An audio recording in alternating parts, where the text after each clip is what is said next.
Hey, and welcome to Matt and Jess TV. I am Matt And Roast. I'm Jessica Bun Bun. We are here with our reaction and review for the Vampire Lestat Season 3, Episode 7. We have made it to the end of the season, so how is everybody feeling after what is obviously a very clear finale that explained everything? You go, wait, oh no, actually it didn't. I think it's all just kind of up in the air right now. It's been very interesting to see the back and forth on social media of people that did like it and so many people that are a bit confused on it. Yeah, and I'm coming away with it feeling like emotionally, I understand what they're going for. And I think when it comes to prioritizing relationships, this show is really, really good. I mean, we've gone into Mhm. this all season. I think it's one of the reasons why episode 6 is like such a high point for not just the season, but the entire series. Yeah. But the show's problem sometimes is when it comes to like actually getting into the nitty gritty of the plot and explaining this happened. This is why this happened. This is what we're setting up. They want to leave some things up to interpretation. And I get that, but you still have to have some groundwork to make that happen effectively. That's the thing. I think a lot of this season was, obviously there was the whole rock star thing. There's everything that's going on with Raglan that's kind of confusing of what it is he actually wants. And the music, of course. But really, this is about Lestat, Louis, and Armand all trying to deal with their past, whether they want to or not, the things that they've done to other vampires and other people, the way that they've treated themselves, the way they've treated other people, the way they've treated people that they are supposed to love or ended up not loving and still just treated them badly.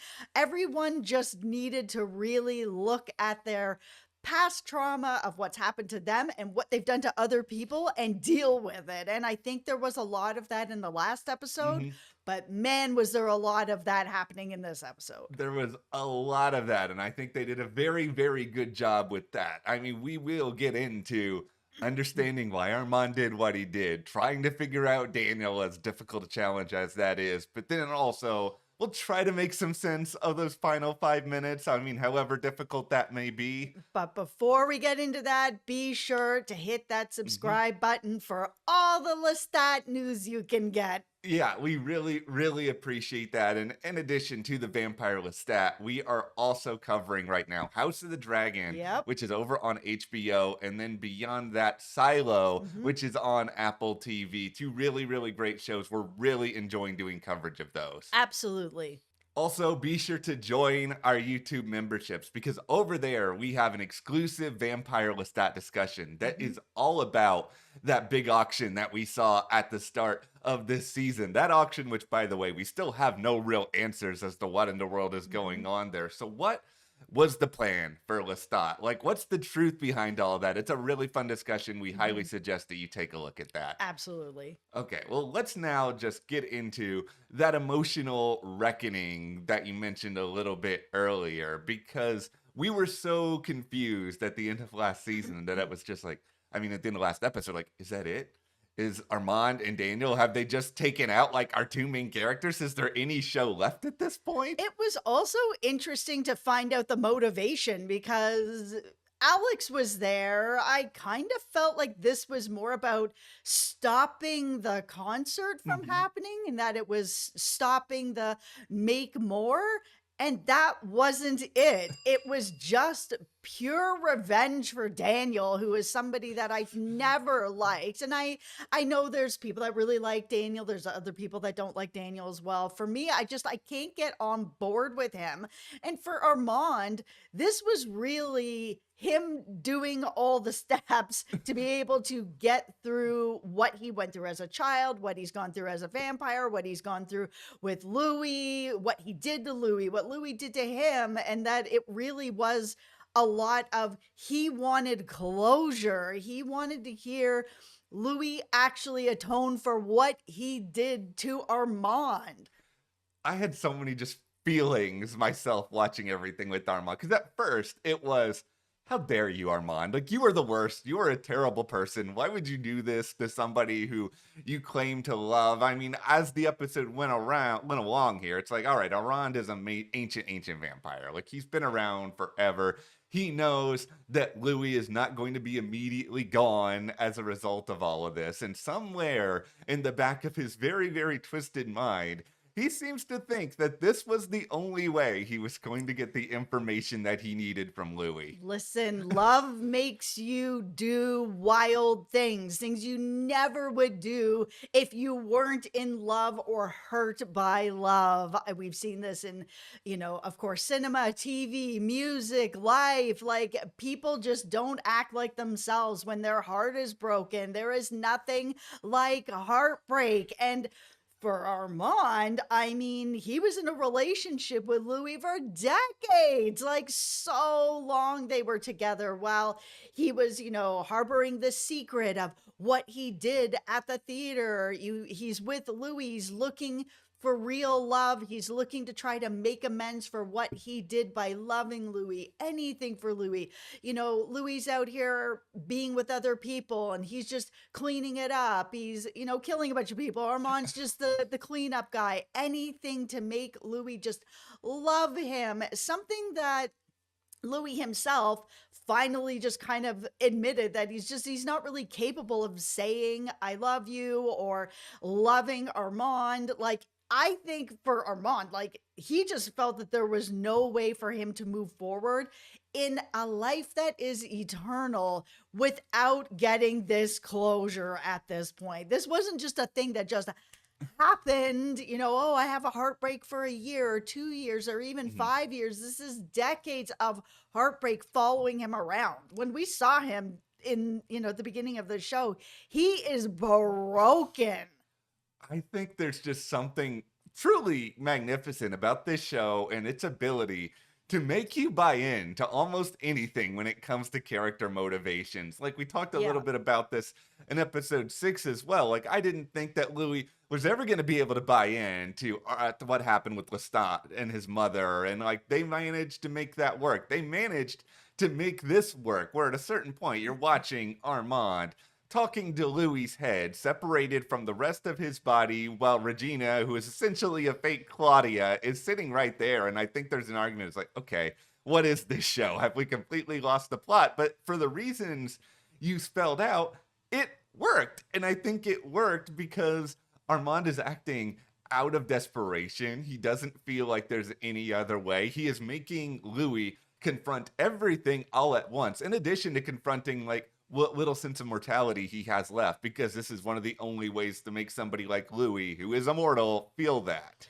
That's the thing, right? Where does a vampire go to get help if they are having mental health issues? And the answer is kind of nowhere. I mean, Armand, we saw him sort of at a group setting trying to get some sort of help, Mhm. but he's there with other humans. He can't exactly share everything that's going on or even pieces of what's going on. He could just kind of make up a scenario of like, yeah, I had this heartbreak and this is what happened. He was cheating on me. Mhm. I put up with it, but there's not any way to really dig deep into his trauma of what Louis did to him. And I think him going to the extreme that he did, he said, I tried to find a Claudia for years. I found people who kind of looked like her, a little bit like her, maybe acted like her, until I came across Regina.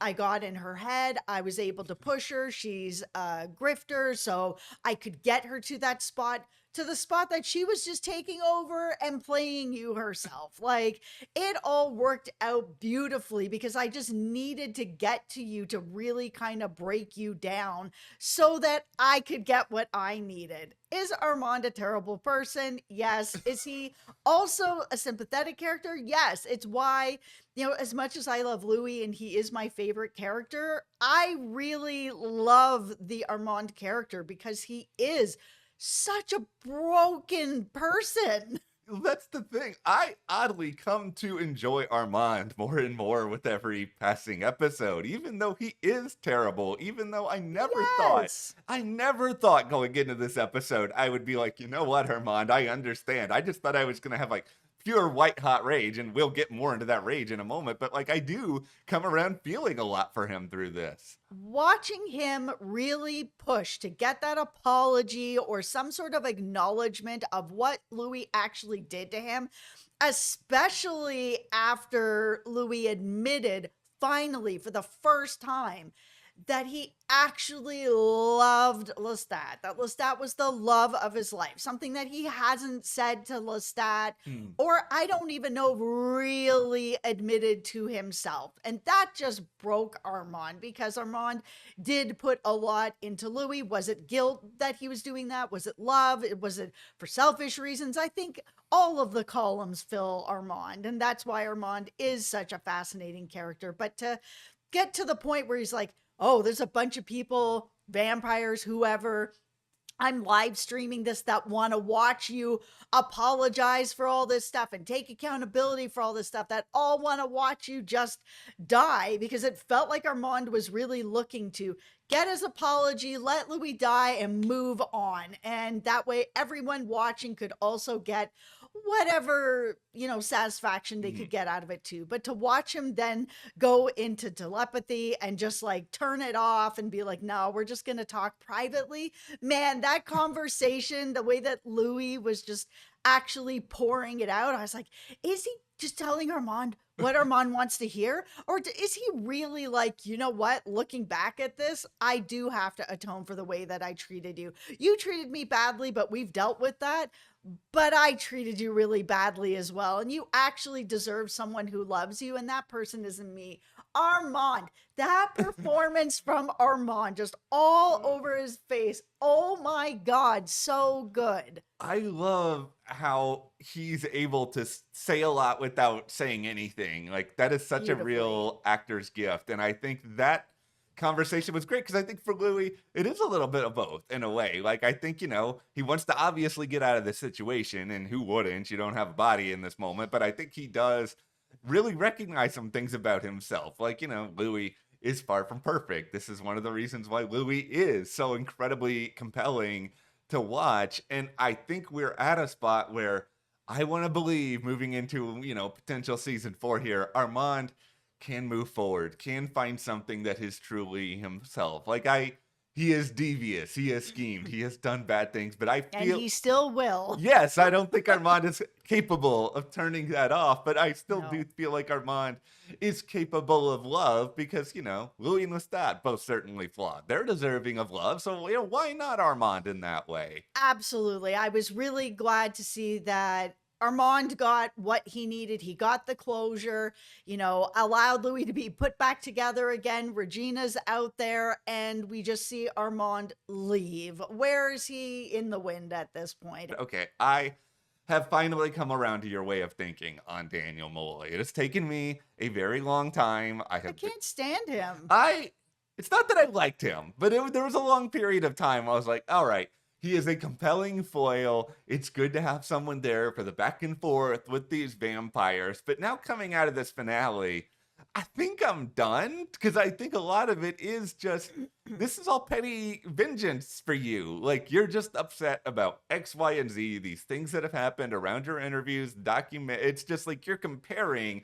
everything Armand is feeling, which is deep and centuries long, to you, who's just like carting around a head and going bowling. And it just felt like it was a little nonsensical. And it also just felt like it paled so much in comparison to what we were getting in the other story. It's so petty. Daniel's Yes. just so mad that he's not getting his proper interview. He's not getting his flowers for everything he's doing as a journalist. I mean, he put out that video Yeah. of Lestat and Lestat's mom. Is that not enough? And the answer is no, because revenge is never enough. And that's why it always has to be more and more and more, because revenge doesn't fill anybody's soul. And so, the video's not enough. Now he's lobbed off Lestat's head. He's yelling in the bowling bag, being like, I got you now. It's like, okay, well, what happens when Lestat ends up actually dead? You're still going to feel bad because you still don't have the interview you wanted. You still don't have anybody giving you your flowers or patting you on the back or any of these other things that you actually thought you were going to get through Lestat, and if he ends up dead, then what do you really have? Absolutely nothing.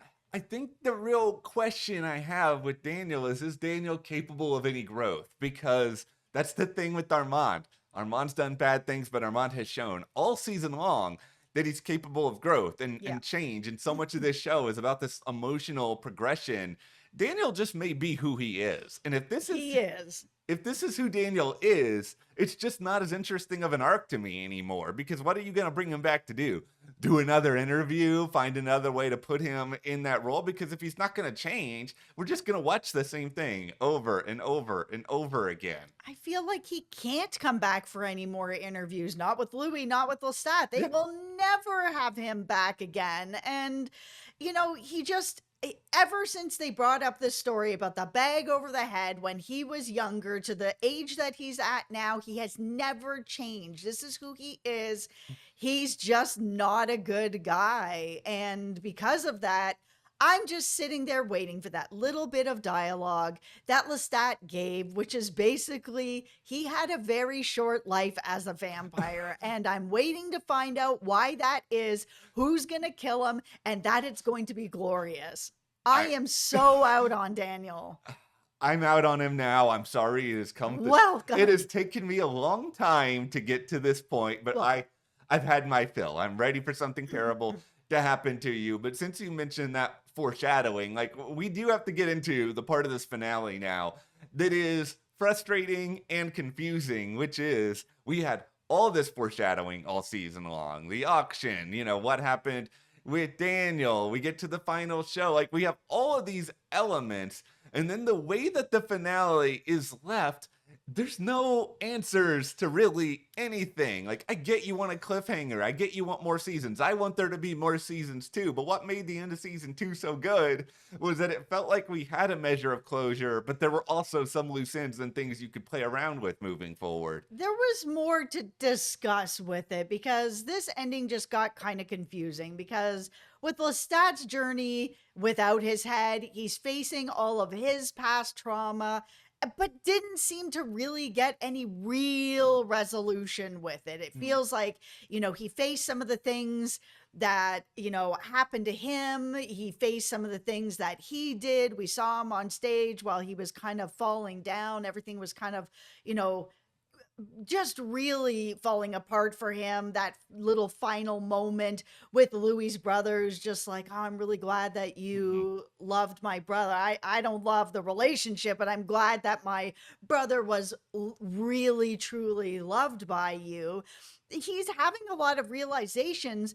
But because we only saw him like get put back together by Raglan's like, yeah, I want this concert to happen. I want Lestat to be put back together. I need this to go down.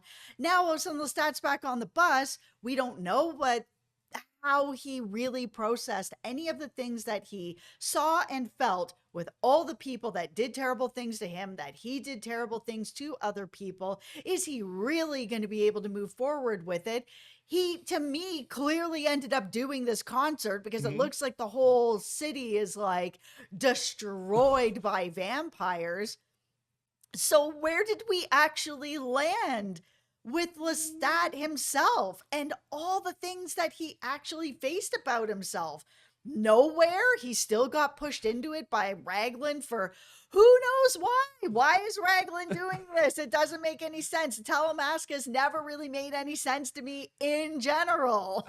I am going back and forth still on some things in my brain, but I'll put on tinfoil hat for a little bit of it, where I am sitting back and I'm feeling like, all right, maybe Lestat needed to face like this destruction of all this beauty that is this city for him to come to terms with some stuff, because it seems like Lestat does care about history, he cares about beauty, he cares about all of these different things. Maybe experiencing the city in this way, maybe this will all bring something eventually out of him, because yeah, it does still seem like he hasn't really confronted everything. He's still being pushed into doing certain things, whether it is Raglan, whether it is his mother. It's like there isn't really a lot of emotional conclusions for him yet. And yeah, some of this may be set up for season 4, but the Talamaska part of it in particular, it is just so hard to wrap your head around, because aren't they supposed to be protecting the world from some of these people? Like, what comes from something like this? It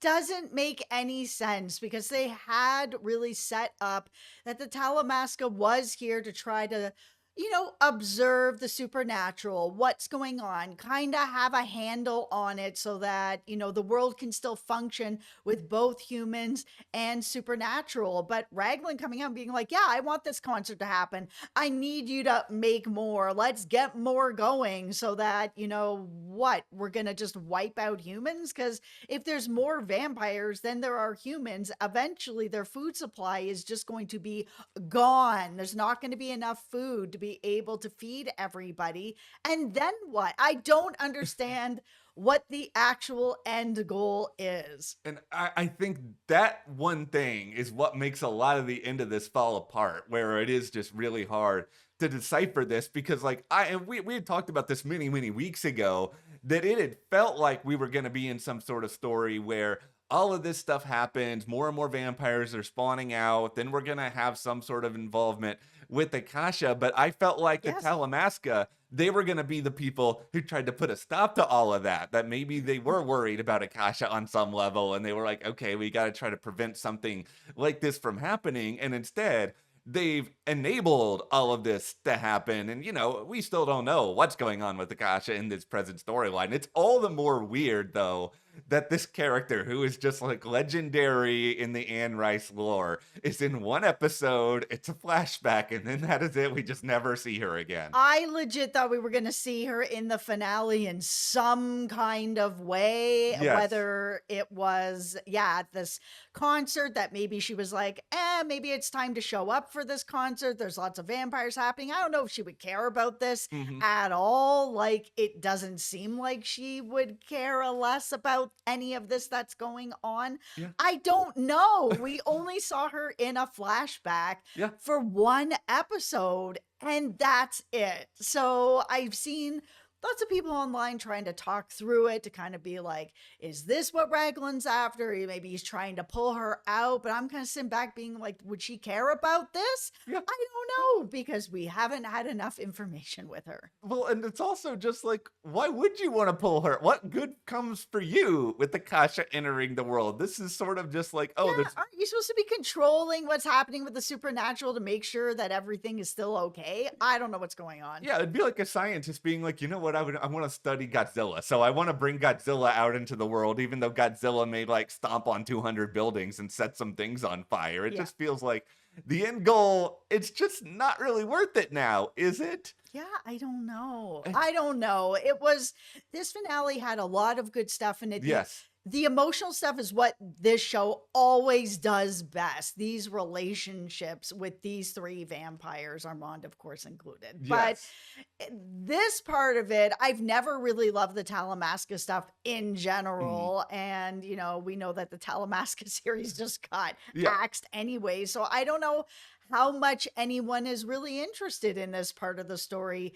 And if they're going to tell this part of the story, they need to tell more than they did. Well, that is just the thing. I don't know if this is a budget issue. I don't know if it's a story issue, but it's just, for the ending that we got to this season, 7 episodes is just not enough time, because we basically skipped over a huge chunk of stuff with the Talamasca, where it felt like they were just sort of submitting, all right, you know what? We don't have time for this. We're just going to make it a big surprise, and then we'll come around and we'll deal with it in season 4. And like, Yeah. don't get us wrong. We love surprises. I mean, seeing Louis and Lestat lose their heads is one of the most surprised Jess and I have ever been watching any show ever. Absolutely. But you still need justification behind a surprise. So hopefully we will get some of that in season 4. But thank you guys for being with us this whole journey. Thank you. That is where we are coming out of season 3. Mhm. And be sure to join our YouTube memberships for that whole discussion about the auction, something terribly unresolved at the end of this season. Mhm. What's really going on there? Thank you so much for your Thank you. support. We will see you here next time.